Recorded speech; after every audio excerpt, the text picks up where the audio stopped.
beach resort, which just so literally you can go to the working 9 to 5. Here is spectacular and strong. Like Rwanda is. Hello everyone, this is J Essence Journey, and I'm here with another Hear the Heartbeat, and I'm so excited. I see the smile on the face. I know already some gems are going to be dropped, but they're accidental because you are just a gem dropper. And I want to go ahead and introduce you to, and I'm going to say this is my friend Marlon, but how would you want everybody to know you? Same way. I am all of your friends as well. And I will say that before we say anything, I absolutely love the love you have for what you do, for finding passion, for trying a venture, and just discovering the world. You are truly a beautiful, passionate brother in the right senses of the world. So when we get started, because you've actually been doing some magnificent things here in Rwanda, and you've been in Rwanda for about... Okay. I know it's good, but just hear me out for one quick second. I'm getting you right back. Have you joined the Relocate to Rwanda course? I put it all in there. Shipping information. What do you need to do to relocate? Step-by-step guide. How to set up your bank account. Applications. So many amazing things. So make sure you check it out. Website right there, okay? Yes, let's go back to seeing all the shenanigans I do. Get started, because you've actually been doing some magnificent things here in Rwanda, and you've been in Rwanda for about... A little over a year I've been in Rwanda. Okay, but I don't always want to say that people's journey starts in Rwanda. Your journey actually starts, I would say, from birth, but we don't have that much time. So how would you explain your journey? Oh boy, so born in the Caribbean in Jamaica, and I grew up in New York, a little bit of time in Delaware, and then decided the world is big. Okay. And we need to travel, and I think it kind of came naturally to me because I was kind of born with a passport. Mm-hmm. When I was 4 years old, I pretty much had a green card and a passport, and that was my only identification until I was a teenager. So it was pretty natural to say, well, what is this good for? Let me, try it out. Yeah, exactly. Mm-hmm. Try it out and see where it takes me. Mm-hmm. So I had an opportunity to travel to the Middle East, and I think at that point, 2007, in the States, all you were hearing about the Middle East at that time, obviously, is terrorism and so you violence. decided to go there. Yes, Mm-hmm. to go see for myself, because I was starting to develop, I had already, from university, I'd say, developed that kind of discover for yourself sort of attitude, and question authority in productively. Yes, but... I was like, one area of the world can't be so bad. This is a massive area of the world, and it holds so many antiquities when we look at history, as well as being so close, to the African continent. So I had the opportunity to go over there. A friend of mine invited me for a photography trip to assist her. So I decided to take her up on that, and ended up in the Middle East, in Dubai in particular. And what did you discover since you went there to find out things for yourself? What did you discover? That it wasn't all it was what I was told it was cracked up to be. Mm-hmm. And usually when you hear that kind of saying, it's in a bad way. This is not all it's cracked up to be. But this was in a good way, because I was like, wow, I've never seen any place that's building and developing so fast. Yeah. I think at that point there were over 80% of the world's cranes in Dubai building the city at the same time. And I think this year is their 50th anniversary. So if we look at all they have accomplished within 50-year window, it was really amazing to see all that at that time. And I was there prior to the the metro being developed, or the world's tallest building, Burj Khalifa. That was a small building at that time. You saw a lot of buildings. Yes, I saw all those things developing. So I think my spirit in terms of wanting to have an impact on the world around me, I kind of felt validated in that, because I didn't really feel like I had a place in the States to really have an effect on things. I felt like everything was done, and I would just kind of be redoing things or working for someone else, and I really had an independent mindset and wanting to be an entrepreneur of some sort. I didn't really understand the true definition of the term entrepreneur and what I wanted to do with it, but I just knew that I wanted to follow my own passion in a way. Okay. and I went to art school in the States for photography, so I said, I have my camera, this will take me somewhere. Yes. So.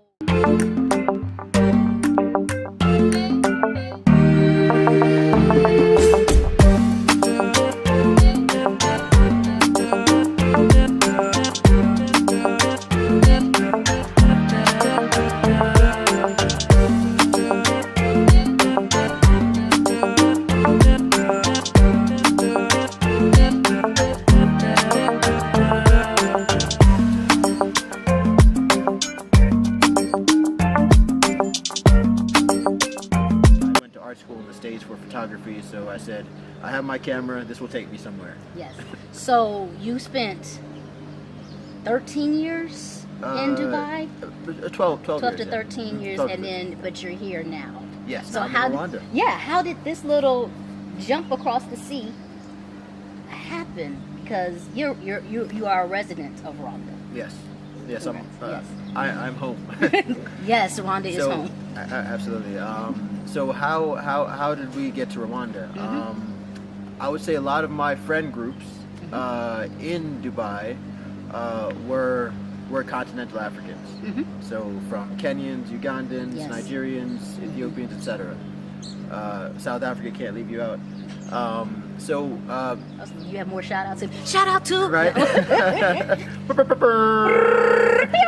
Okay.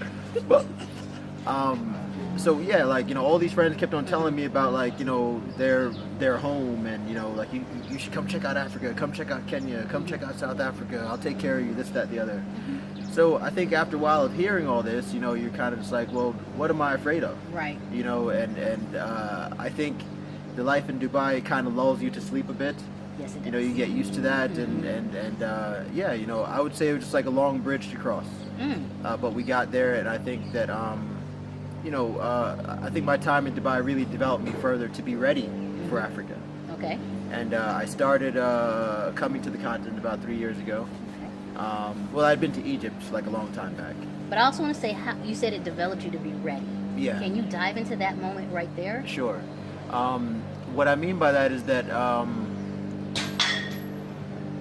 coming directly from the States for a Black American, Caribbean, diaspora in general, I don't, and if you have had no socialization with Africa Right. at all, even if you've met Africans in America, I it's not understand where the you're same, going. Yes, right? continue. Yeah. But when you get to the continent, it's like a very abrupt wake up call. So I would say that my time in Dubai, because there was a lot of learning experiences dealing with different cultures and different people. Myself and my friend groups, I was always like the glue pulling everyone together. So I would say, so you. hey, Kenyan brother, hey, Nigerian brother, let's all hang out. So you, yes. And they'd kind of be like, well, I'm not the That's west side, it's east side. Yeah, you know what I mean. And I'm like, what does that mean? Yeah. We're all African, right?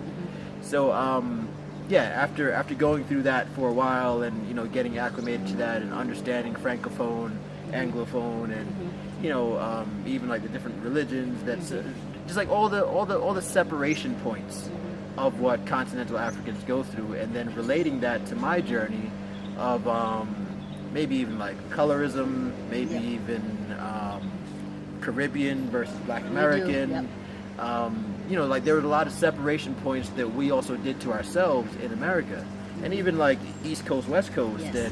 and you're from Northeast and I'm from the South. People from Florida like felt like they were I different. put grits, sugar on my grits. Yeah. I put salt on my grits. Exactly. What is grits? Even I'm just like, can I just have it? This- Okay. So I feel like I was always in this position of having to As a connector. as a connector, and having to listen more than I talked as well. So I feel like I was well positioned for that, and my time in Dubai really just cemented how I would approach this new role in life. So from Dubai, you come to Rwanda. Yes. Okay. Well, from Dubai, I started coming to the continent. I went to Kenya first to visit a friend. Had a great time. Really felt like family. Never stayed at a hotel, so like it was always just like firsthand, and like got introduced to the real side of Nairobi straight away. Went back to Dubai, came back to the continent again, went to Zanzibar, which I thought would be more so like, hotel and, chill and resort kind of thing. But no, again, like I faced like the real Zanzibar. Like, I feel like my passion for Africa just really always drives me to want to find what the people are doing. Yeah. As opposed to let's just look at the this beautiful resort and stay inside, sort of thing. So yeah, I really, really did explore Zanzibar. And the thing about Zanzibar in particular, different from what I felt in Nairobi, is that it really felt a lot like Jamaica.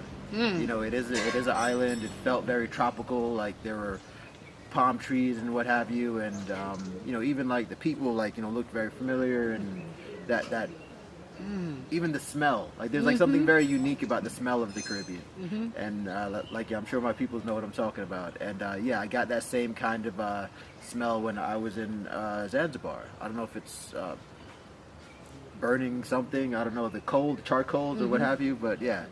So that was a great experience as well. And then I went back again to Tanzania for a second time and visited Dar es Salaam for a business trip. So after the Dar es Salaam trip, I really felt like I was ready to make the jump. Okay.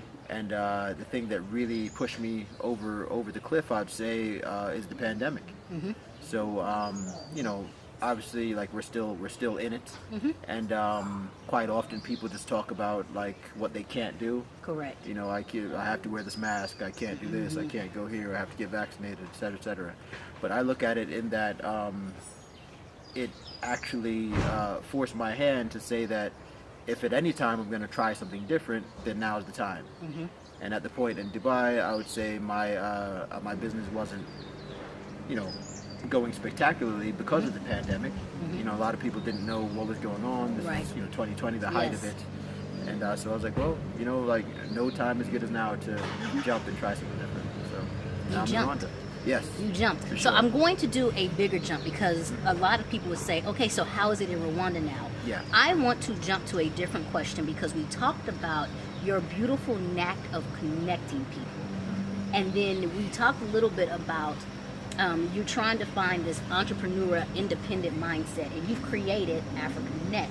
Yes. So you've really taken, I believe, the passion of what you are and who you are naturally and managed to create it in a technology type sense. Can you dive deeper into AFRIKANEKT? Great question.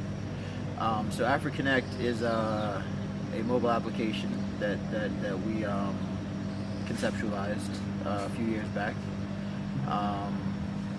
When thinking about moving to Africa, I felt that I was ready, but I didn't know what I was going to do, and I didn't really want to just keep on reinventing myself like how I was doing in Dubai, even though that was fun. I really wanted to start, living a life that had more generational meaning. Okay. And leaving a greater impact for something greater than myself. And even defining that now, I can just put a blanket over that, and say that it's going to do something big for millions of people I've never met, but that I feel and that I carry with me. So AFRIKANEKT, I really felt that with technology, when I was growing up, if some people watching remember AOL and dial-up, CD-ROMs and all that. All of that. Like we'd all get CD-ROMs to the house and put them in for our new password. That was real. That was serious though. Don't play games, and if it was scratched, you'd be in there. Put some Vaseline on the little scratches. That's gotta work. Okay. Yep. So I remember looking at the computer back then, which I don't remember what kind of computer it was. Maybe it was one of those Commodores. It was bad. It was a big boy. It was a big boy. And I always said I will never let technology leave me behind. And I was super young then, but I knew that this was going to, it already was changing the world. I knew there wasn't a fad. I'm like, this is the way forward. So thinking back on that now, fast forward to my decision to move to Africa and deciding to do technology, I look at what social media is doing to the world in the positive aspect. Like, I don't want to, in terms of connecting people. Yes, it does. Like, people that you haven't seen in years, people that you would have never met otherwise. And then, you form these virtual relationships, and then then, knock on wood, hopefully eventually like you connect in real life and, become real friends or real business, business associates, etc. And that's what social media I saw was starting to do, and connecting people to even like new music and new movies and titles and things they would never heard of, and people from different places in the world. Yep. Brought that a lot closer. So I said, okay, this product is very generic. Its target market is everybody, what we call the Walmart crowd, right? And It is. yeah, with AFRIKANEKT, what we really wanted to do was to build on what so many Pan-African heroes have started before us. So from the Marcus Garveys to Kwame Nkrumah, Thomas Sankara, Patrice Lumumba, etc. And even Malcolm X and Martin, etc. These guys are Pan-African as well. So I really believe that what they were missing, their message was on point and succinct, and definitely applies to today and forevermore. Continues. Yeah, Yes. it continues. But what was missing from that? Mobile apps have become integral to our lives. The average person has 40 apps on their phone, 9 of which are used daily, and 30 are used at least once a month. This means that more than half of these apps go largely unused. App fatigue is a real thing, and it's on the rise. In steps the Super App. Instead of a single or dual case app, more developers are looking to build tech that essentially manages our lives online. Super apps conveniently bundle and facilitate daily needs on a single platform. At the same time, users are becoming more savvy and critical of who captures their data and how it's used. This is increasingly true amongst minority and historically marginalized groups. A growing number of users would feel more comfortable knowing that they are supporting an impact tech platform that uses their data to positively impact their communities. AFRIKANEKT looks to combine these two popular trends, the Super App and group-specific apps.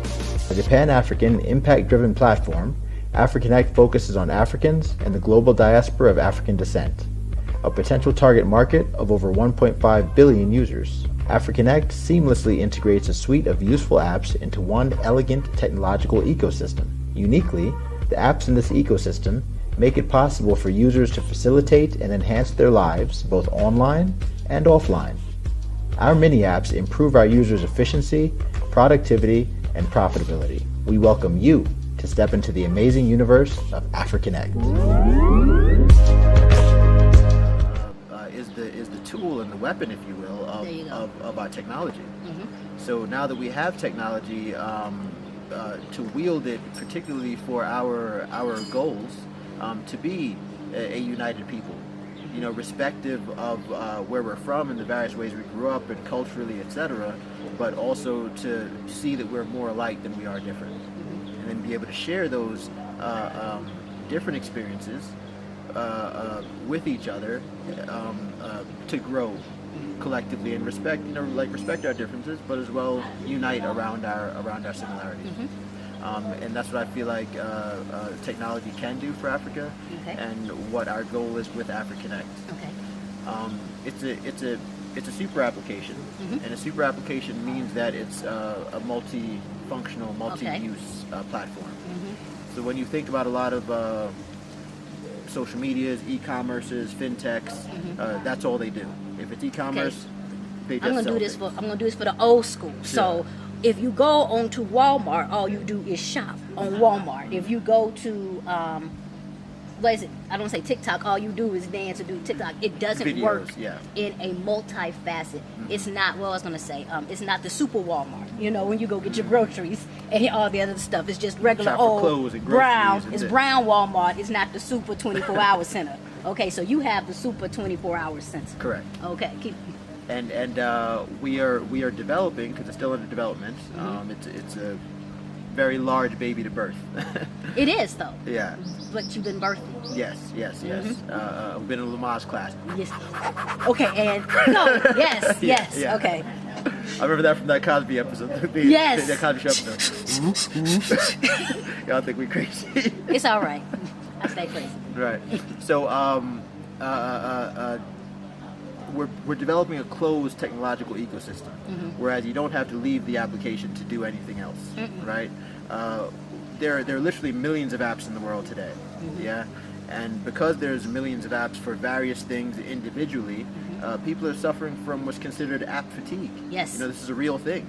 You know, so people's like, oh, I got to download this app, you know, for this store, and then if I like that, I have to download that, you know, loyalty program and rewards program, and you know, there's so many apps on our phone, and sometimes we only use them for one time and then erase them, or just don't touch them again. The average person has over 40 apps on their phone and only use 9 on a regular basis. This takes up space on your phone. Yes. It you know, is a crutch in terms of when you're just trying to get to the right thing and other things get in your way. And even the useful apps, let's say like Google, you know, everyone uses Google. Google has become a verb.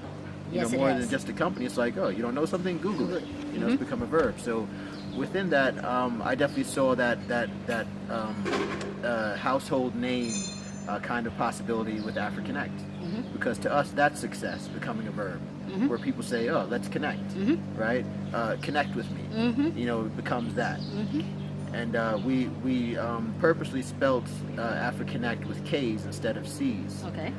Because initially, most places in Africa were spelled with a K. And that goes from Kemet, the original name of Egypt. Yes.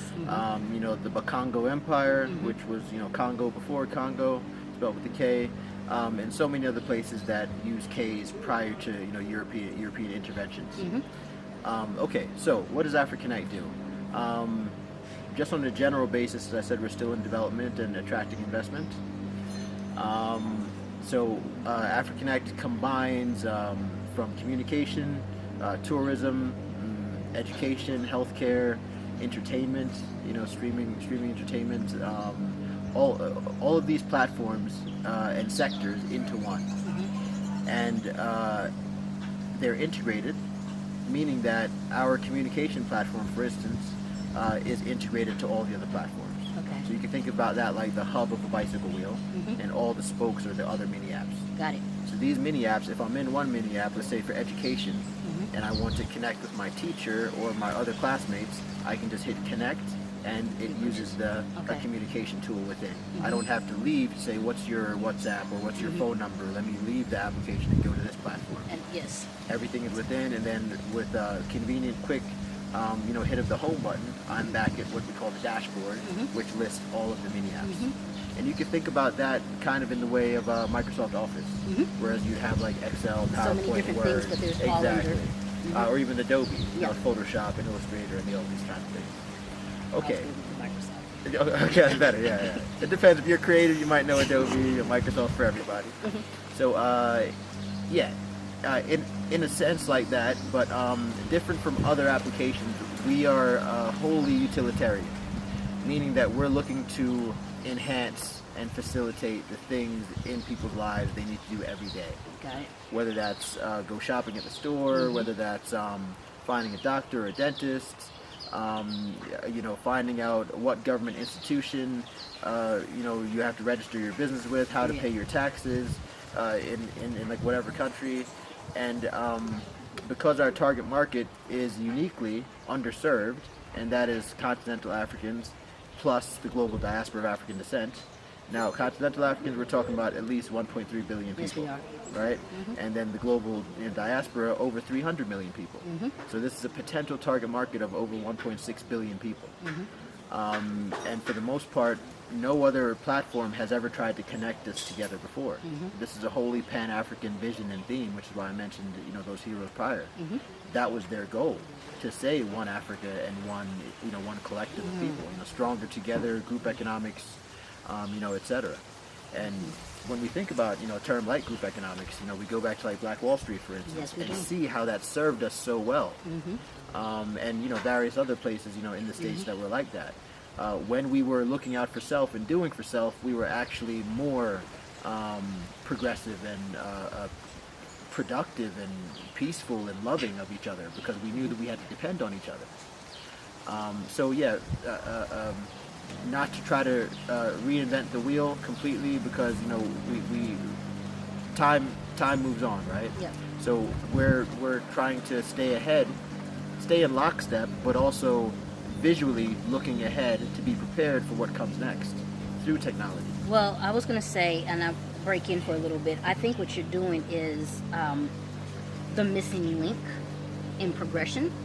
We have so many leaders who still think of what they did and the way it was.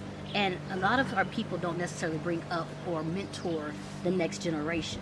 And we do need that next generation to continue the vision forward. And what you've done is uniquely taken the vision and you have amplified it in a sense and brought it to technology and continued the work in the path this way. So I really do hope that this conversation that this is the big platform that it is. That's not a hope. I know it's going to happen. I can't wait to be there. But I see the bigger vision and I see the planting that you have in your heart, but also the openness that our, I want to say our ancestors, and I don't want to say ancestors because it's the generation that marched. In order for us to continue marching, moving, and plowing and getting to where we need to be, you have to hand it over. You have to hand it over, and you're going to have to trust this new generation with all the gadgets and different things that we can still carry the vision and light and bring it, but we're going to have to remove or remix it. It's the remix, baby, and bring it further.